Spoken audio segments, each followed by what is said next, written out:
نبی کریم صلی اللہ علیہ وسلم نے فرمایا بے شک اللہ تعالیٰ جنتیوں سے فرمائیں گے اے جنتیوں یا اہل الجنہ هل رضیتم کیا راضی ہو گئے ہو؟ کیا نخرے ہیں، کیا لاج ہے جنت والوں کا؟ اشفال رب ان سے پوچھ رہے ہیں کیا راضی ہو گئے؟ کون پوچھتا ہے؟ عام طور پہ چھوٹا بڑے کو پوچھتا ہے، سب سے بڑے وہ پوچھے اے جنتیوں کیا راضی ہو؟ جنتی کہیں گے وَمَا لَنَا لَا نَرْضَى وَقَدْ أَعْطَيْتَنَا مَا لَمْ تُؤْتِ أَحَدًا مِّنْ خَلْقِكَ ہم راضی کیوں نہیں ہوں گے؟ آپ نے ہمیں وہ دیا ہے جو مخلوق میں سے کسی کو نہیں۔ جنتی ان کی سوچ اس کے انتہا جنت ہو، عرض کریں گے آپ ہمیں وہ دے چکے جو مخلوق میں سے کسی کو نہیں دیا۔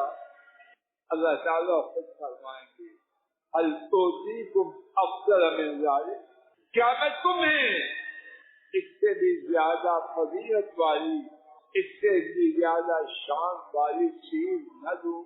عرض کریں گے وَأَيُّ شَيْءٍ أَفْضَلُ مِنْ ذَلِكَ جنت سے اوپر کون سی چیز ہے؟ اب جو اللہ فرما رہے ہیں حقیقی ہے یا فرضی رابطی ہے، زبانی جمع کرتے معاذ اللہ۔ فرمایا آپ بھی سنیں میں بھی سنوں، اور اللہ کرے میرے اور آپ کے بھی اللہ نصیب کر دے، ہمارے بہت شکران اور زندوں اور پوری امت کے نصیب فرما۔ احل علیکم رضوانی فلا اسخط علیکم ابدا احل علیکم رضوانی فلا اسخط علیکم بعدہ ابدا میں تم پر راضی ہو گیا اور اس کے بعد کبھی بھی تم پر ناراض نہیں۔ اور یہ نعمت سارے جنت سے بڑی ہے کہ بابا آدم کہاں تھے؟ اللہ ناراض ہوئے نکالا تو میں آپ کا کوئی اس سے بڑا ہے۔ اور جب یہ سرٹیفکیٹ بھی مل گیا اور رب العالمین کا عطا کردہ سرٹیفکیٹ چھوٹا یا بدل سکتا؟ پوری کائنات بدل جائے اس کا ایک ٹکڑا نہیں بدلے۔ جنتی بھی بن گئے اور یہ گارنٹی بھی مل گئی کہ جس رب نے جنت دی ہے اب اس نے ناراض نہ ہونے کا اعلان کر دیا۔ حضرات خواتین آئیے عزم کریں، ارادہ کریں، مصمم ارادہ کریں، جنت کی راہ پہ چلنا ہے انشاءاللہ۔